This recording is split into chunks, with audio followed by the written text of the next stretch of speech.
Hi, I'm TJ Gilroy, and I'd like to welcome you back to Questions on Purpose, where I handle questions about how to discover, develop, and employ your purpose.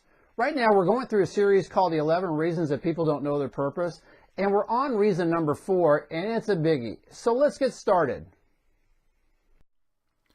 Reason number 4 of the 11 reasons why people don't know their purpose is that you don't know who you are. Now, that would be really obvious to me, but sometimes I've learned that you have to actually state the obvious. So if you want to find out your purpose, which is I'm assuming why you're watching this video, you have to start with the right foundation. And that right foundation is who you really are. The alternative is like this house that's on this slide. It's built on the bad foundation, and sooner or later, it's going to come crashing down. An analogy that might help to really drive this point home is if you've ever used a GPS, you'll know that you need two things for it to work properly. First, you've got to know where you're going. So in this analogy, that would be your purpose. You need to know what your purpose is. But you're never going to get to your purpose if you start in the wrong place. So the GPS has to be aligned and triangulated with the different satellite systems to know what your starting point is. Otherwise, you're going to be off on a wild goose chase. In my book, The Holy Hand Grenade, I use this example. And it probably makes sense to me because I was a pilot, but just assume that you were flying your own airplane, or you're going along with somebody who was flying their own airplane, and you wanted to go on a trip from Columbus, Georgia to Washington, D.C. So you go in to file your flight plan, and you just type in Columbus, and out pops the flight plan, and it says you have to go 400 miles on a heading of 095. So you get in the airplane, you take off, and sure enough, about 300, 400 miles into it, you find yourself out over the middle of the ocean someplace. What happened?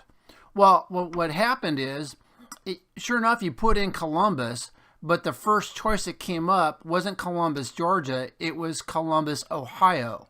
So you put in Columbus and you thought you were heading in the right direction, and if you go on a heading of 095 from Columbus, Georgia, it's going to put you out in the middle of the ocean. Where if you go on a heading of 095 from Columbus, Ohio, it will get you to Washington, D.C. So the whole point of that is you've got to start from the right place. In this case, you had to start from the right Columbus. So starting from the right place means starting from where you really are, not where you think you are. And what happens is a lot of times people think they are a certain person. In reality, they're not that person. So to emphasize that point, in the seminars that I'll put on, or in some of the different workshops, I'll actually have people fill in the blank to I am, and then they fill in that blank. And I give them 15 seconds to do that. Try it yourself. Take 15 seconds and fill in the blank, I am. That is who you think you are. Now, is who you think you are really who you are, or is it just the image you have of yourself? And is it accurate? Then there's the question of, who do other people think that you are? Do they think that you're the real you? Or do they think of you as what you allow them to see? In other words, do you put on a mask for other people? Do you put it on either consciously, in other words, you do it on purpose, or do you subconsciously change who you are to meet certain situations and to try to influence other people, and you may not even realize that you're doing it? So there's this great statement here that talks about wearing masks and how faking can be so difficult and wearing you down. And a lot of people are doing that constantly, and they're doing it subconsciously. I know well about how it is to subconsciously change your personality, because I was one of those people that did that. And I did it because I was trying to mold my personality into the image I had of my dad. And I did that because I thought my dad was awesome. I thought he was my hero and everything else. He was outgoing.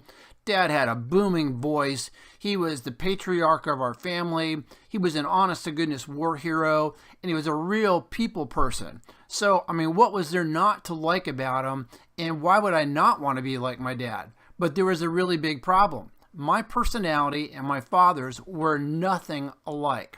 And it took me a long time into my adulthood to realize I couldn't be like my dad because we weren't the same person. There are a number of factors that go into who you really are, but one of the biggest ones is your personality. And your personality is something that you've had from birth. God gave it to you on purpose. It wasn't a mistake. And fortunately, there are some pretty interesting tests that you can take today to find out what your personality is like. Now, I know there are a bunch of different ones out there. The one I like the most is called the DISC Personality Assessment, which is really an acronym for the D, I, S, and C that you see on this slide. So a D style is somebody who is very task-oriented. They're a real doer. They're dominant, directing. They like to tell people what to do. An I style is somebody who is very people-oriented and outgoing, and they love to persuade people. They're just usually the life of the party, and they're a lot of fun to be around. An S style is people-oriented also, but maybe a little bit slower and not as outgoing in their personality as an I might be. And they're usually very supportive, steady as she goes, great team players.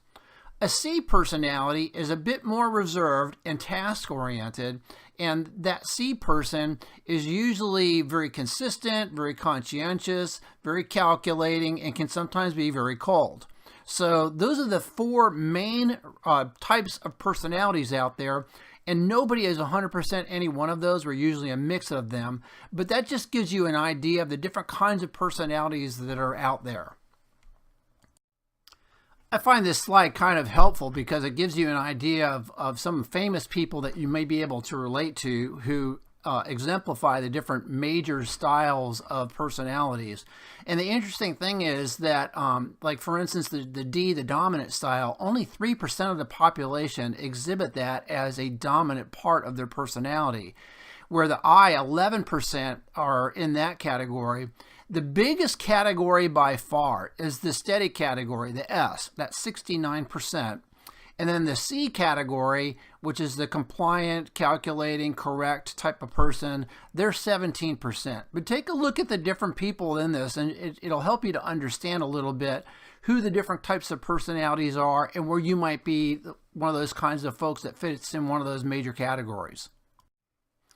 I really like the catchphrase on this slide. Why guess when you can know? Why would you guess what your personality is if you could have a reasonable assurance and know what it is? In fact, I found this tool so useful, the DISC Personality Assessment, that I decided to get certified to teach it. When you take the assessment, you might wonder how a few questions can so accurately describe your personality. And I had the same exact reaction. But the deal is, with this DISC Personality Assessment, it was the result of millions of different people taking it, and they perfected this so that when you get your profile back, if you choose to take this type of an assessment, you'll find it's extremely accurate. It's not guesswork, it's not art, it's a real science. The really interesting thing about finding out what your personality style is like is it actually gives you answers about stuff you really kind of already knew, and it just puts it in black and white for you to realize that is the real you. That way you don't have to fake it. So what's the point of all this? Well, the point is that if you really want to find out what your purpose is, you have to make sure that you're starting from the right point. You have to know who you really are. And the personality assessment, while it's not all of it, it doesn't totally tell you who you are, and it's not 100% accurate. It is one of the greatest places to start from, because if you think your personality is something other than it really is, it can really throw you off. So like this plane crash in the ocean, which is sort of to exemplify what happens if you start from the wrong Columbus, as we said before, starting from the wrong place can really be a disaster for you. Where starting from the right place gets you on the right footing to get you to find out what your real purpose is. I hope that helps.